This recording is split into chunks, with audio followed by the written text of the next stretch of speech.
বাংলাদেশ সেনাবাহিনীকে এক্সিকিউটিভ ম্যাজিস্ট্রেসির ক্ষমতা দিয়ে প্রজ্ঞাপন জারি করা হয়েছে। 17 সেপ্টেম্বর মঙ্গলবার রাষ্ট্রপতির আদেশক্রমে জনপ্রশাসন মন্ত্রণালয় থেকে এই প্রজ্ঞাপন জারি করা হয়। প্রজ্ঞাপন জারির পর থেকে পরবর্তী 60 দিন পর্যন্ত তারা সারা দেশে ক্ষমতা পাবেন। প্রজ্ঞাপনে ফৌজদারি কার্যবিধির 16টি ধারায় সেনাবাহিনীকে ম্যাজিস্ট্রেসি ক্ষমতা দেওয়া হয়। এসব ধারা অনুযায়ী সংঘটিত অপরাধের ক্ষেত্রে সেনাবাহিনীর কর্মকর্তারা তাদের ম্যাজিস্ট্রেসি ক্ষমতা প্রয়োগ করতে পারবেন। তবে ক্ষমতাপ্রাপ্ত নির্বাহী ম্যাজিস্ট্রেটরা সংশ্লিষ্ট জেলা ম্যাজিস্ট্রেট বা জেলা প্রশাসকের তত্ত্বাবধানে দায়িত্ব পালন করবেন। তবে সামাজিক মাধ্যম থেকে শুরু করে চা স্টল পর্যন্ত এখন আলোচনা চলছে সেনাবাহিনীকে বিচারিক ক্ষমতা দেয়া নিয়ে। কে কিভাবে দেখছে বিষয়টি? কেউ কেউ যুক্তি দিচ্ছেন, উপদেষ্টারা নিয়মিত বাহিনী অর্থাৎ পুলিশকে ব্যবহার করতে পারছেন না, না ভয় দেখিয়ে আর না শাসন করে, কোনো দিকেই না।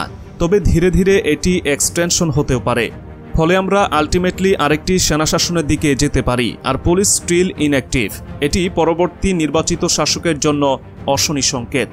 শাফিন রহমান নামে একজন লিখেছেন, সেনাপ্রধান ওয়াকর উজ্জামানের আন্ডারে থাকা ৪৬তম পদাতিক ডিভিশনের পর ম্যান পাওয়ার, আর্মামেন্টসের দিক বিবেচনায় সবচেয়ে সুশৃঙ্খল হল ইস্ট বেঙ্গল রেজিমেন্টের ৯ম পদাতিক ডিভিশন।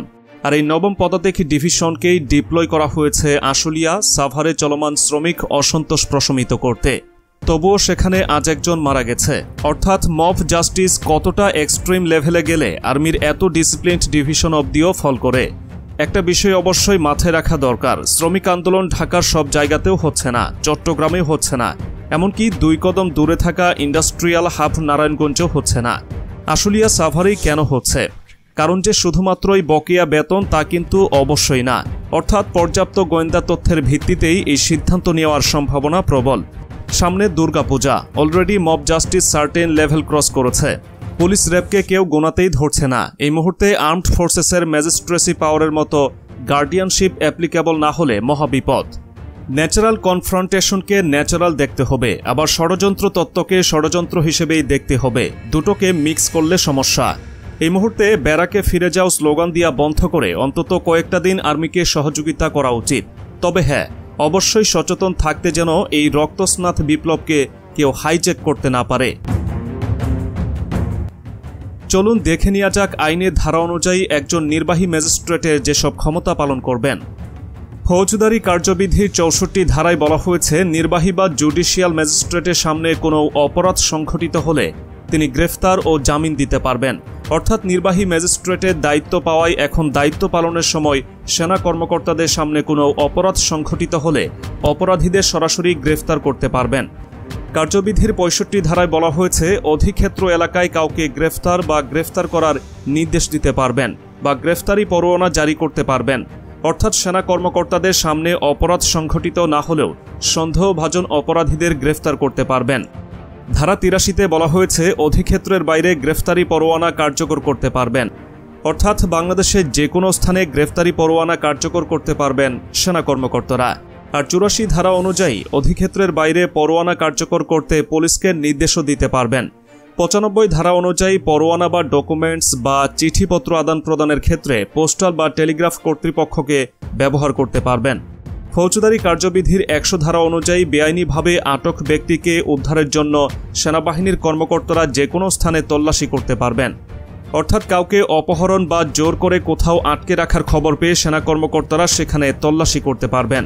এর বাইরে ফৌজদারি কার্যবিধির ১০৫ ধারার ক্ষমতাও দেওয়া হয়েছে সেনা কর্মকর্তাদের। এই ধারা অনুযায়ী তারা যে কোনো স্থানে তল্লাশি করতে পারবেন। ১০৭ ধারা অনুযায়ী শান্তি রক্ষার জন্য যে কোনো জায়গায় নিরাপত্তা ব্যবস্থা গ্রহণ করা।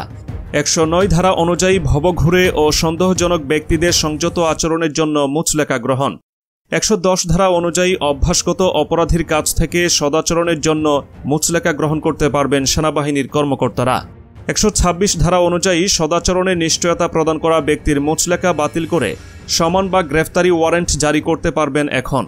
ফৌজদারি কার্যবিধির ১২৭ ধারায় সমাবেশ ছত্রভঙ্গ করার নির্দেশ দিতে পারবেন সেনাবাহিনীর কর্মকর্তারা। ফৌজদারি কার্যবিধির এই ধারা অনুযায়ী একজন নির্বাহী ম্যাজিস্ট্রেট ও থানার ভারপ্রাপ্ত কর্মকর্তা ৫ বা তার অধিক ব্যক্তির বেআইনি সমাবেশ ছত্রভঙ্গ করার ক্ষমতাপ্রাপ্ত ব্যক্তি। এই ধারা অনুযায়ী সেনা কর্মকর্তারাও যে কোনো ধরনের বেআইনি সমাবেশ ছত্রভঙ্গ করতে পারবেন। ১২৮ ধারা অনুযায়ী সমাবেশ ছত্রভঙ্গ করতে বেসামরিক বাহিনীকে ব্যবহার করতে পারবেন। অর্থাৎ চাইলে তারা পুলিশ বা অন্যান্য বেসামরিক বাহিনীর সহায়তা নিতে বা নির্দেশ দিতে পারবেন।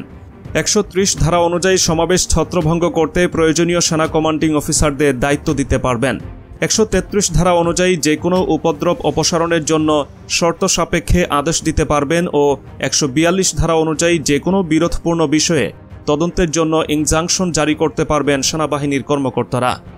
প্রজ্ঞাপন অনুযায়ী ফৌজদারি কার্যবিধি 1898-এর 12-এর ধারা 1 অনুযায়ী সেনাবাহিনীর কমিশনপ্রাপ্ত কর্মকর্তাদের নির্বাহী ম্যাজিস্ট্রেটের ক্ষমতা দেওয়া হয়েছে।